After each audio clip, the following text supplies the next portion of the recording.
இப்ப நடந்துட்டு இருக்கக்கூடிய ரஷ்யா, உக்ரைன் பிரச்சனையில தினந்தோறும் இரு தரப்புலயும் மாறி, மாறி அடிச்சுக்கிறாங்க. உக்ரைனும் ரஷ்யாக்குள்ள சில ஆயில் டிப்போஸ்லலாம் அடிச்சிருக்காங்க அப்படிங்கிற செய்திகள் வந்துகிட்டு இருக்கு. ரயில்வே ஸ்டேஷன், சிவிலியர் வாழும் பகுதிகள்ல தினந்தோறும் ட்ரோன்கள் உள்ள போயிட்டு தான் இருக்கு. ரஷ்யாவும் தினந்தோறும் உக்ரைனுக்குள்ள இது போல தாக்குதல் பண்ணிட்டு தான் இருக்காங்க. இதுல கர்கிவ் பகுதி, அதாவது இப்ப களம், அப்புறம் ஒடசா. அதாவது வரக்கூடிய லெஜிஸ்டிக்ஸ குறி வச்சு ரஷ்யா அடிச்சுக்கிட்டு இருக்காங்க அப்படிங்கிறத தொடர்ந்து நம்ம பதிவுகள்ல பார்த்துட்டு இருக்கோம். ஸோ அதுக்கு ஏற்ப இப்ப கர்கிவ் பகுதியில் வந்து பாத்தீங்கன்னா ரஷ்ய தரப்பு வந்து ஏர் ஸ்ட்ரைக்ஸ் பண்ணிட்டு இருக்காங்க. அதாவது இதுக்கு முன்னாடி இது போல செய்திகள் கேள்விப்பட்டோமா அப்படின்னு பாத்தீங்கன்னா இல்ல. அதாவது ரஷ்யா விமானங்களை பயன்படுத்தி இந்த ஃபேப் ரக குண்டுகளை கர்கிவ் பகுதி, கர்கிவ் ஒப்லாஸ்ட் குள்ள போட்டுட்டு இருந்தாங்க. இப்ப கர்கிவ் சிட்டிக்குள்ளேயே வந்து பாத்தீங்கன்னா போட ஆரம்பிச்சிருக்காங்க. இப்ப ரஷ்யா அது போல ஏர் ஸ்ட்ரைக் பண்ணதுனால மொத்தம் 41 மக்கள் கிட்ட காயமடைஞ்சிருக்காங்க. இதுல குழந்தைகள் உட்பட அப்படிங்கிறது போல உக்ரைன் தரப்பு வந்து கதறல்கள் வந்திருக்கு. ஸோ இதுக்கு மேற்குலக நாடுகள் என்ன மாதிரியான கண்டனங்கள் இருப்பாங்க, என்ன மாதிரியான சாங்ஷன் போடுறாங்க அப்படிங்கறத வெயிட் பண்ணி பார்த்தலாம். அதாவது ஏரியல் குண்டுகளை ஏவி விட்டுறாங்க. நார்மலா மிசைல்கள், ட்ரோன்கள் வர்றது வேற, ஃபேப் குண்டுகள் வர்றது அப்படிங்கிறது வேற. அதுவும் பிசினஸ் நடந்துகிட்டு இருக்கக்கூடிய இடங்கள்ல இது போல தாக்குதல் பண்ணிட்டாங்க அப்படிங்கிற சொல்றாங்க. ரஷ்யா பஃபர் ஜோன் அமைக்கிறதுக்காக பல பகுதிகள்லயும் சைமல்டேனியஸா உள்ள வந்துட்டு இருக்கும்போது அதிகமான பில்டிங்ஸ் இருக்கக்கூடிய பகுதிகளில் ஒளிஞ்சுக்கிறதுக்காக பின்புறமா, அதாவது இப்ப நம்ம பாக்குறோம்னு வச்சுக்கோங்களேன். நான் கேமரால ரெக்கார்ட் பண்ணிட்டு இருக்கிறேன். கேமராக்கு பின்னாடி ஒரு நபர் இருக்கிறாங்க அப்படின்னா நம்ம கேமராவை அடிச்சாதானே கேமராக்கு பின்னாடி இருக்கிறவங்களுக்கு இப்போ இவளுக்கு சும்மா நார்மலா இமேஜினேஷனுக்காக சொல்றேன் மிசைல். ஸோ அது போல ஹை ரைஸ் பில்டிங் எல்லாத்தையும் கேடயமா பயன்படுத்தி பின்னாடி வந்து பாத்தீங்கன்னா அதிக அளவில் ராணுவத்தை பதுக்கி வச்சிடுறாங்க. அதுவும் மக்கள் இருக்கக்கூடிய பகுதி களம் ஃப்ரண்ட் லைனுக்கு வந்துருச்சு. ஸோ இப்படி இருக்கும்போது அங்கே தாக்குதல் பண்ணா அப்புறம் சிவிலியன் இருக்கிறாங்க, அதாயிடுச்சு இதாயிடுச்சுன்னு உக்ரைன் தரப்பு வந்து சும்மா சொல்லிட்டு இருக்கிறாங்க அப்படிங்கிற குற்றச்சாட்டுகள் வந்துட்டு இருக்கு. பல அனலிஸ்ட் வந்து மாறி மாறி கருத்துக்கள் இருக்கு. எது எப்படியோ இருதரப்பை சொல்லக்கூடிய விஷயங்கள் உங்ககிட்ட கொடுத்தாச்சு. நீங்க தான் அலசி ஆராய்ஞ்சு எது சரி எது தப்புங்கிறத எடுத்துக்கணும். அடுத்தது இதே போல லார்ஜ் ஸ்கேல் அட்டாக் ஒரு நாளைக்கு முன்னாடி தான் இந்த ஒடசா பகுதியில் லார்ஜ் ஸ்கேல் அட்டாக், உக்ரைன்ல லார்ஜ் ஸ்கேல் அட்டாக் போய் ஒரு பகுதிகளையும் லார்ஜ் ஸ்கேல் அட்டாக் அப்படிங்கிறது போல வந்துகிட்டு இருக்கு. இதுல மார்க்கெட், லோக்கல் மார்க்கெட் பகுதி, வீடுகள் அதிகமா இருக்கக்கூடிய பகுதிகள், மிக முக்கியமான மான்யூமெண்ட்ஸ்லாம் இருக்கும் இல்லையா, பழங்கால பில்டிங்ஸ்லாம் இருக்கும் இல்லையா. ஸோ இது போல பில்டிங்ஸ் எல்லாம் வந்து பாத்தீங்கன்னா தாக்குதல் பண்ணிட்டாங்க, பெருத்த சேதம் ஏற்பட்டிருக்கு, ரஷ்யா இது போல செஞ்சுக்கிட்டு இருக்கான்ற குற்றச்சாட்டுகள் வந்துகிட்டு. தாக்குதல் மட்டும்தானு கேட்டீங்கன்னா இல்ல, இன்னொரு பகுதியில் வந்து பார்த்தீங்கன்னா ரஷ்ய தரப்பு வந்து அட்வான்ஸ்மெண்ட், டொனஸ்கோ பிளாஸ்ட்ல வந்து பாத்தீங்கன்னா மிக பெருமளவில் ரஷ்ய தரப்பு வந்து முன்னேற்றங்கள் இருக்கு. இதனால உக்ரைன் வந்து என்ன செஞ்சிருக்காங்கன்னா த்ரோப்ரோபோலியா, இந்த நம்ம தொடர்ந்து சேனல்ல ஹைலைட் பண்ணிக்கிட்டே இருக்கிறோம். இந்த பகுதி 100க்கும் மேற்பட்ட ட்ரோன்கள் ஒரு நாளில் 1-2 நாளுக்குள்ள இந்த பகுதிகளில் மக்கள் வாழும் பகுதியில் யூஸ் பண்றாங்க ரஷ்யா அப்படிங்கிற குற்றச்சாட்டுகள்லாம் பார்த்தோம். உக்ரைன் தரப்புன்னு சொல்றாங்க. இப்போ அந்த பகுதியெல்லாம் வந்து பார்த்தீங்கன்னா மேண்டேட்டரி இவாக்குவேஷன், அதுவும் சில்ட்ரன்ஸ்ல கம்பல்சரி இவாக்குவேட் பண்ணணும்னு இவாக்குவேட் பண்ணிட்டு இருக்காங்க. டொனஸ்கோ பிளாஸ்ட்ல அதை சுத்தி இருக்கக்கூடிய 9 செட்டில்மெண்ட்ஸ்ல இருந்தும் இவாக்குவேட் பண்ணிட்டு இருக்காங்க.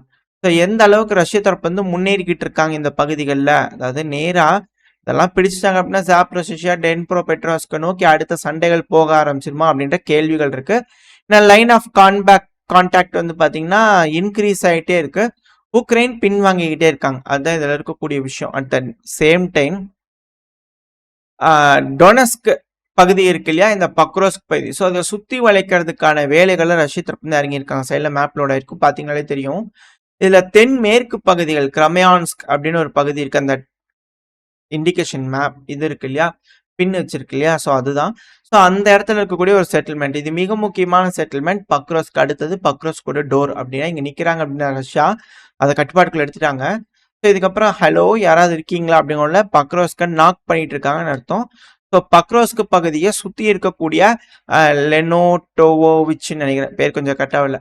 ஸோ இந்த பகுதி, அடுத்தது த்ரோடோன்யா பகுதி. ஸோ இந்த 2 பகுதிகளுமே முழுவதும் ரஷ்யாவோட முழு கட்டுப்பாட்டுக்குள்ள வந்துருச்சு அப்படிங்கிற சொல்றாங்க. ஸோ இது எல்லாமே பக்ரோஸ்க்கு பகுதி கூடிய விரைவில் ரஷ்யா கிட்ட போயிடும் அப்படிங்கிறதுக்கான சமிகைகள். உக்ரைன் ஏதோ ஒரு அஃபென்சிவ் ஆபரேஷன் பண்ணி இந்த பகுதியில மீட் எடுத்தாங்கன்னா உண்டு, இல்லைன்னா பக்ரோஸ் கூடிய சீக்கிரம் ரஷ்யாவோட கட்டுப்பாட்டுக்குள்ள வர்றதை யாராலையும் தடுக்க முடியாது அப்படிங்கிறத புரிஞ்சுக்கலாம். ஸோ இதுக்கு மேற்குலக நாடுகள் எப்படி ரெஸ்பான்ஸ் கொடுக்க போறாங்கன்னு பார்க்கலாம். ஆனா மேற்குலக நாடுகள்லாம் கடும் கண்டனங்கள் உக்ரைன் மேல போட்டுக்கிட்டு இருக்காங்க. அதுவும் யூரோப்பியன் யூனியன் இணையறதுக்கு, நேட்டோல இணையறதுக்குலாம் வந்து பாத்தீங்கன்னா இந்த ஆன்டி கரப்ஷன் பீரோ, உக்ரைன்ல கரப்ஷன் ஃப்ரீயா இருக்கணும் அப்படிங்கிறதுக்காக தான் இது போல இன்ஸ்டிடியூஷன்ஸ்லாம் இருக்கு, அதாவது ஒரு அமைப்புகள் இருக்கு. ஸோ இந்த அமைப்புகள்லாம் வந்து பார்த்தீங்கன்னா, இதுக்கான வேலைகள் செஞ்சு உக்ரைன்ல கரப்ஷன கம்மி பண்றதுக்கான அமைப்புகள். இப்ப இந்த அமைப்பையே வந்து பார்த்தீங்கன்னா தூக்கி விட்டாங்கன்னா எப்படி? அப்படிங்கிற ஒரு கேள்வி இருக்கு. இதனால யூரோப்பியன் நாடுகள்லாம் கொந்தளிப்புல இருக்கிறாங்க. உக்ரைன்ல மிக பெருமளவுல போராட்டங்கள் நடந்துகிட்டு இருக்கு. 3வது நாளா தொடர்ந்து இந்த போராட்டங்கள் வலுப்பெற்றுக்கிட்டு இருக்கு. இப்ப இதுபோல நடந்துட்டு இருக்கும்போது சைட்லலாம் லோட் ஆயிருக்கும். இந்த உக்ரைனோட அதிபரான ஜெலன்ஸ்கி அவர்கள் இப்படி, அவரு இப்படி, உமர் அவர் இப்படி, இவங்க இப்படி அப்படிங்கிறது போல பேனர்ஸ்லாம் இருக்கு. தேவையில்லாத நபர்கள்லாம் வந்து பார்த்தீங்கன்னா, சில்மிஷ வேலைகள்ல ஈடுபட்டுக்கிட்டு இருக்காங்க. இந்த புரொட்டஸ்ட் பண்ணக்கூடிய பகுதிகள். வாடிக்கையா நடக்கிறது தான். இது உக்ரைனு, ஈரோப்பு, அமெரிக்கான்னு இல்லாம, இந்த உலகத்துல எங்க புரொட்டஸ்ட் நடந்தாலும் திடீர்னு சில கோஷ்டி கும்பல்கள் உள்ள வந்து கலவரங்களை ஏற்படுத்துறது, வேற ஏதாவது செஞ்சு விட்டாங்க அப்படின்னா, போலீஸ்க்கு வந்து பார்த்தீங்கன்னா, கொஞ்சம் எஸ்வா இருக்கும் இல்லையா? அங்க இருக்கிறவங்கள கழிச்சு விடுறதுக்கு. ஸோ, அதுக்கான வேலைகள் இங்க செய்யறதுக்கு இது போல நபர்கள் வராங்களா? இவங்கலாம் தனியா வந்து பார்த்தீங்கன்னா, ஐசோலேட் பண்ணி காமிச்சிட்டு இருக்காங்க மக்கள். இவங்கலாம் யாரு? அப்படிங்கிறது போல. பட் இருந்தாலும் இது போல விஷயங்கள் உக்ரைன்ல நடந்துகிட்டு இருக்கு. புரொட்டஸ்டும் ஒரு சைடு நடந்துகிட்டு தான் இருக்கு. இதுல உக்ரைன் தரப்பு வந்து கடுமையான கண்டனங்கள் யுஎஸோட ஸ்போக் உமன் இருக்கிறாங்க இல்லையா? அவங்களுக்கு நேரா வந்து பார்த்தீங்கன்னா, உக்ரைன் தரப்பு வந்து கண்டனங்கள் போக ஆரம்பிச்சிருக்கு. அதாவது உக்ரைன்ல மக்கள் புரொட்டஸ்ட் பண்ணிட்டு இருக்கிறது உக்ரைன்ல ஒரு சட்டம் கொண்டு வந்ததுனால. ஆனா உக்ரைன்ல இருக்கிறவங்கள அந்த கிரீன் ஜீனா நம்ம அந்த செய்திகள்ல பார்த்தோம் இல்லையா? ஜெலன்ஸ்கி அவர்கள் ஒரு டிக்டேட்டர் அப்படிங்கிறது போல இந்த பிரச்சனை ஆரம்பிக்கும்போது அமெரிக்க தரப்பு வந்து கண்டன குரல்கள்லாம் வந்திருக்குன்றத ஹைலைட் பண்ணி பார்த்தோம் இல்லையா? இப்ப இதான் அதுக்கு பதில் சொல்லிக்கிறாங்க. என்ன அப்படின்னா, இது உக்ரைன் சாரி அமெரிக்காவோட ஒரு செனட் தான் அவங்க. தப்பான வதந்திகள பரப்பிட்டு இருக்காங்க இந்த அம்மா. அமெரிக்கால இருக்கிற இந்த லா மேக்கர். அதாவது ரஷ்யாவோட டீல வந்து முடிக்காததுனால இது போல ஒரு பிரச்சனை வந்துகிட்டு இருக்குன்னு பொய் சொல்லிக்கிட்டு இருக்காங்க. அப்படி கிடையாது. ஆன்டி கரப்ஷன் பீரோ, நேஷனல் ஆன்டி கரப்ஷன் பீரோ, NABU. இது போல இன்னும் 2 அமைப்பு இருக்கு. ஸோ இந்த 2 அமைப்பையும் வந்து பார்த்தீங்கன்னா, ரத்து பண்ணிடலாம். ஏன்னா ரஷ்யாக்கு ஆதரவா செயல்படுறாங்களா? அப்படிங்கிறது போல வந்து பார்த்தீங்கன்னா, ஒரு கண்ணோட்டத்துல ஜெலன்ஸ்கி அவர்கள் முன் வச்சாங்க. ராடால வந்து அதாவது உக்ரைனோட பார்லிமெண்ட்ல அதுக்கு சட்டம்லாம் நிறைவேத்துனாங்க. ஓட்டுகள்லாம் கிடைச்சது. அந்த டைம்ல நம்ம கிரிட்டிசைஸ் பண்ணியிருப்போம். ரஷ்ய அதிபரான விளாடிமிர் புட்டின் அவர்கள் 2022ல உக்ரைனுக்குள்ள வர்றதுக்கு முன்னாடி இதே 2 அமைப்ப வந்து பார்த்தீங்கன்னா, டிஸ்மேண்டில் பண்ணுங்க. இல்ல பிரச்சனை பெருசாகும். எங்க நாட்டுக்கு எதிரான வேலைகள்ல இறங்கிட்டு இருக்கிறாங்க. இந்த அமெரிக்கானால இன்ஸ்டால் பண்ணக்கூடிய மேற்கு அமைப்புகள் இதெல்லாம் அன்இன்ஸ்டால் பண்ணுங்க அப்படிங்கிறது போல ரஷ்ய அதிபரான விளாடிமிர் புட்டின் அவர்கள் சொல்லியிருந்தார். ஆனா இதே அமைப்பு ரஷ்யாக்கு ஆதரவா இருக்குன்னு ஜெலன்ஸ்கி அவர்கள் சொல்லி அதெல்லாம் தூக்கி விடுறாரு. ரொம்ப வேடிக்கையா இருக்கு. ரஷ்யா சொல்ற மாதிரி கேட்டு இணங்க செய்யறாரு அப்படிங்கலாம் சொல்லியிருப்போம் இல்லையா?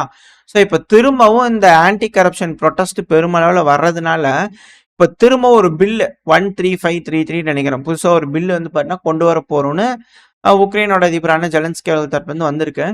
ஸோ இந்த பில்லுனால அதாவது இந்த அமைப்பை டிஸ்மேண்டில் பண்ற மாதிரி பண்ணிட்டு அதிக பவர் இந்த அமைப்புகளுக்கு கொடுக்கறதுக்கான வேலைகள் நடந்துகிட்டு இருக்கா அப்படின்ற கேள்விகள் இருக்கு.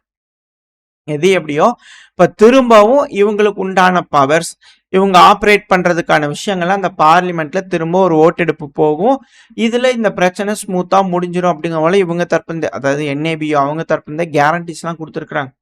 வெயிட் பண்ணி பார்ப்போம் எந்த அளவுக்கு ஸ்மூத்தா முடிய போகுதுன்னு இல்லை இந்த ப்ரொட்டஸ்டை கட்டுப்படுத்துறதுக்காக இது போல செய்யறாங்களா அப்படின்ற கேள்விகளும் இருக்கு. பட் இருந்தாலும் வெயிட் பண்ணி பார்ப்போம். இப்போ உக்ரைன் மிக பெருமளவுல பிரச்சனைகள் இருக்காங்க, சிக்கல்கள் இருக்காங்க. அதுக்கான காரணம் தொடர் தோல்விகள்.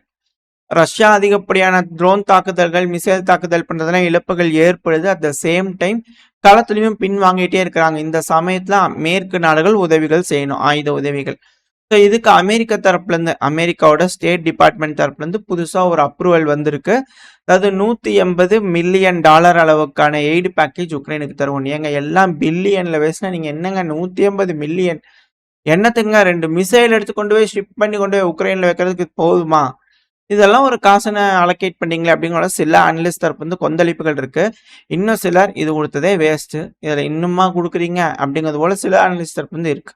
எது எப்படியோ அமெரிக்கா தொடர்ந்து ஆயுத உதவிகள் செய்யறதுக்கான வேலைகள்ல இறங்கி இருக்கிறாங்க உக்ரைனுக்கு.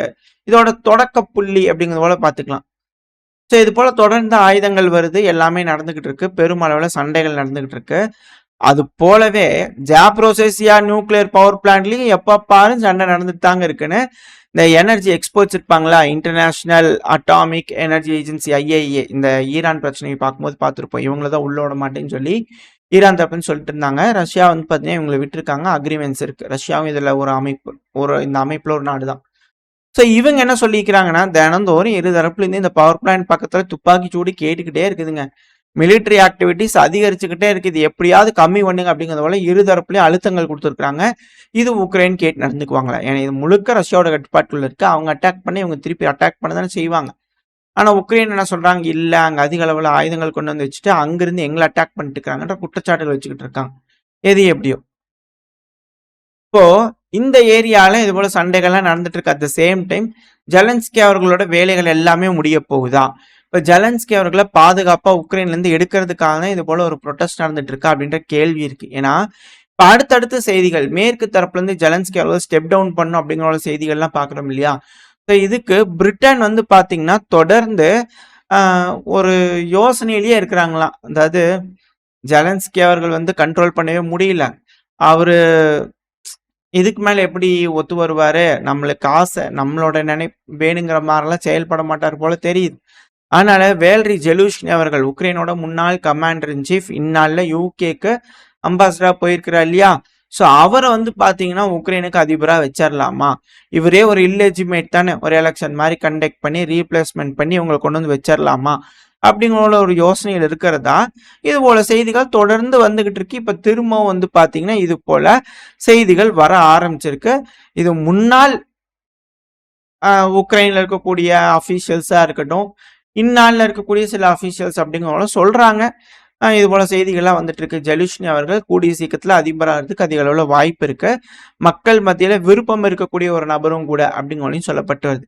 ஆனா இவர் என்ன பேசுறாரு அப்படின்னா, அதாவது வேலரி ஜெலூஷ்னி அவர்கள், இந்த பிரச்சனைங்கிறது முடியவே போறது இல்ல. இந்த பிரச்சனைங்கிறது மிக பெரும் அளவுல நடந்துகிட்டே தான் இருக்கும். அதுவும் 2034 வரைக்கும் இந்த பிரச்சனைங்கிறது மிக பெரும் அளவில் நடந்துகிட்டு இருக்குன்றார். என்னங்க 2024 இப்பதான் முடிஞ்சு 2025ல நடந்துட்டு இருக்கு. 2034 வரைக்கும் இன்னொரு 10 வருஷங்களா அப்படிங்கிற கேட்க தோணுது. 12 வருஷத்துல இருந்து 15 வருஷம் வரைக்கும்னு இந்த பிரச்சனை ஆரம்பிக்கும் போதுல இருந்து அனலைசர் வந்து கருத்துக்கள் பிரதானமா இருக்கக்கூடிய ஒரு விஷயம் தான்.